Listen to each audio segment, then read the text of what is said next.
That dotted line there shows when Hitler took power. But a major reason why Hitler became popular with Germans wasn't just the racism. It was also turning him around from unbelievable levels of unemployment to pretty much full employment. The economic policies that Hitler put in place, which were, wait for it, recommended to him by Henry Ford, who was also an anti-Semite. And Austria voted 99.6% for the Nazis.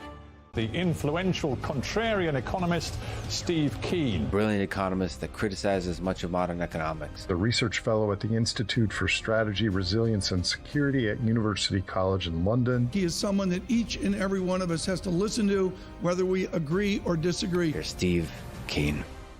Professor Steve Kane here, and continuing to give reactions to the conversation I had with Lex about hyperinflation and the rise of Hitler. So let's have a listen. If you think about how people say, what are the functions of money? They say money, it's a unit of account, so you're measuring.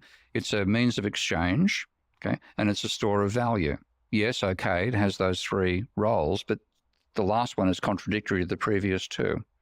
Because, and this is where we see this with the Bitcoin phenomenon, if you want to hang on to money as a store of value, then if prices are falling, the value of money is rising. And it's actually in your interests as a store of value to hang on to it and not spend it.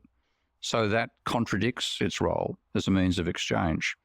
Now, if you have money which depreciates, and this was actually tried in the Austrian town of Wargl during the Great Depression, if you have money that depreciates, then if you don't use it, you lose it.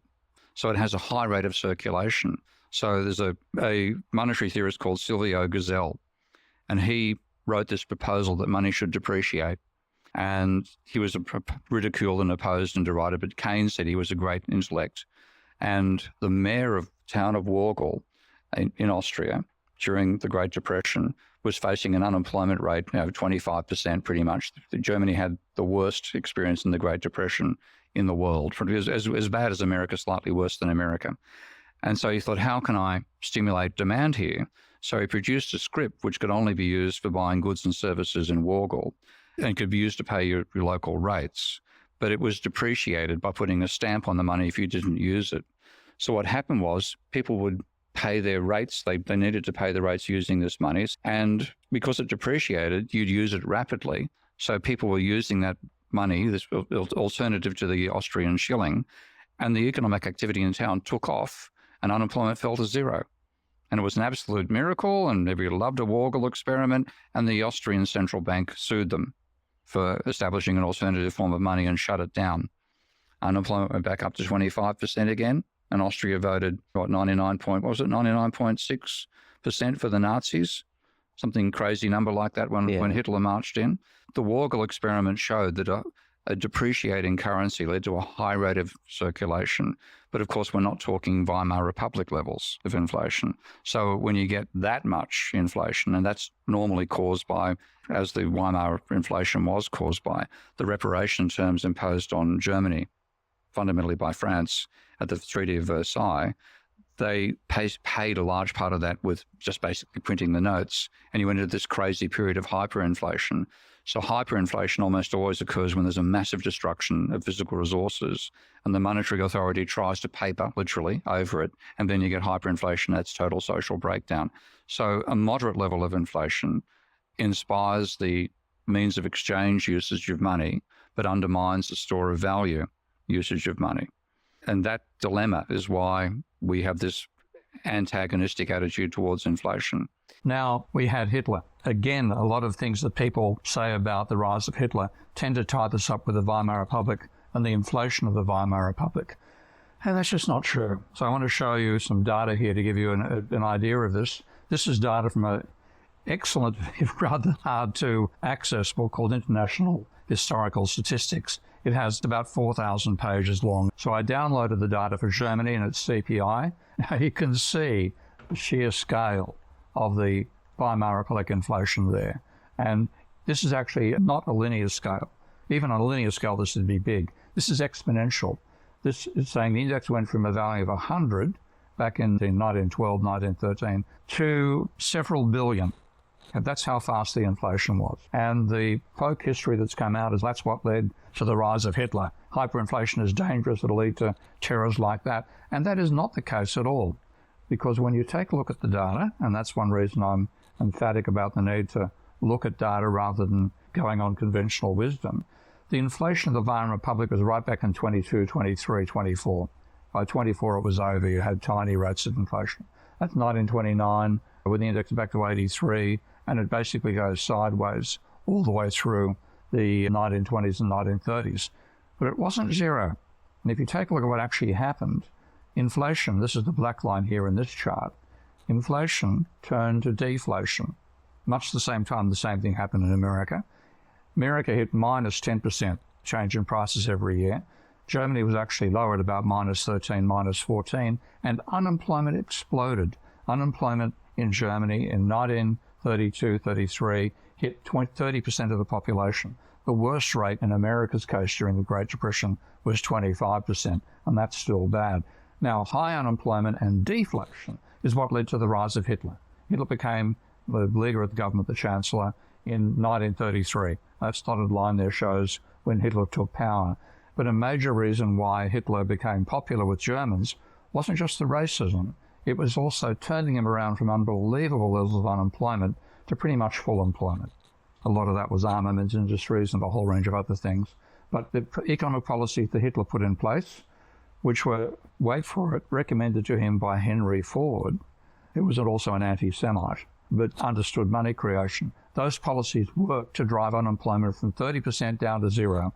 So Hitler was regarded as a hero for turning around the economy as much as anything else. And he turned it around not from a period of hyperinflation, but for a period of deflation and extremely high unemployment.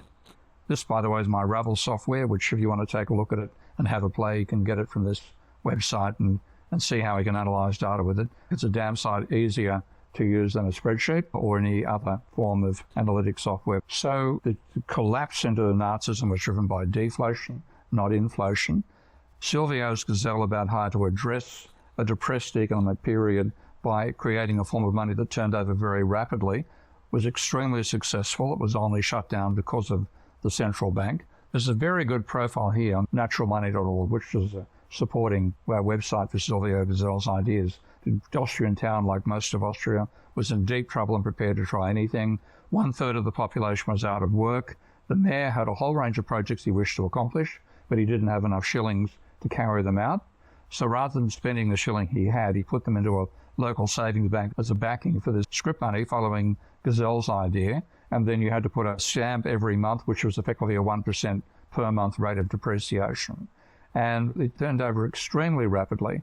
And during a period when the rest of Austria was completely depressed, massive unemployment, people not working, here everybody was working in Walgall, making houses, building a reservoir, a ski jump. Not the sort of thing you normally associate with the 1930s, is it? Incredibly successful. And many other mayors came to see him, and then the central bank banned it. Central bank's wonderful. So that was the end of a very successful experiment, and up we go with the rise of Hitler. Now that's, of course, historical. I want to also show that the basic idea I'm putting forward with Lex there, that a bit of inflation inspires more spending, is to look at the velocity of money in America over the last 50 years. Now, the inflation that America got in the late 70s and early 80s was too high, okay? We had inflation of up to 17%. But I want to show the basic point that I was making with Lex there, that if you have a rate of inflation, it encourages spending. And what you actually got at the time of the 70s and 80s inflation was an extremely high velocity of money in historical terms for America's data. This is using what's called the FRED database, the economic database of the Federal Reserve. And what I'm graphing here on the left-hand side is the value, or the rate at which money turns over. That's the blue line. So this is called the velocity of money at zero maturity, which is the index actually invented by a friend of mine to show how fast money turns over. Unfortunately, the Fed's not maintaining that index anymore. Money turned over at roughly 1.8 times per annum every year. But as the inflation rose, so did the rate of turnover of money, and it peaked at 3.5. So that period of high inflation actually encouraged a high level of turnover. Now, without the high level of turnover, we would have had higher unemployment at the time of the 1980s recession, which was caused by Volcker whacking up interest rates to drive inflation out of the economy. He basically crushed the economy. You had a huge recession, the second largest since the post-war period, the only large one being the global financial crisis, and that collapse in inflation from of the order of 15% there, let's see, that's 14.59, down to 2.6%. That was actually the breaking the back of the trade union movement. That's a major reason why the prices fell so radically. But anyway, the main point is a higher than zero rate of inflation encourages a higher turnover of money, and that gives you more economic activity per dollar. So a small amount of inflation is not a bad thing. I think higher than the 2% rate the central banks target, which is a bit of a joker, that's probably too low. I think the 3 to 5% range, that's a comfortable level, small amount of depreciation of money per year, encouraging money's use as a means of exchange rather than a store of value. Annoy a neoclassical devotee. Get my funny money bundle for free. I want you to see through the fantasies peddled by mainstream economists. They think they're leading us to economic equilibrium, but instead they've led us into economic and ecological crises. So pause this video now and join about 10,000 other truth seekers in downloading the Funny Money Bundle inside our WhatsApp community by going to new.stevekanefree.com as well. It's free this week. Reveal what hides, expose the lies. New.stevekanefree.com for the wise.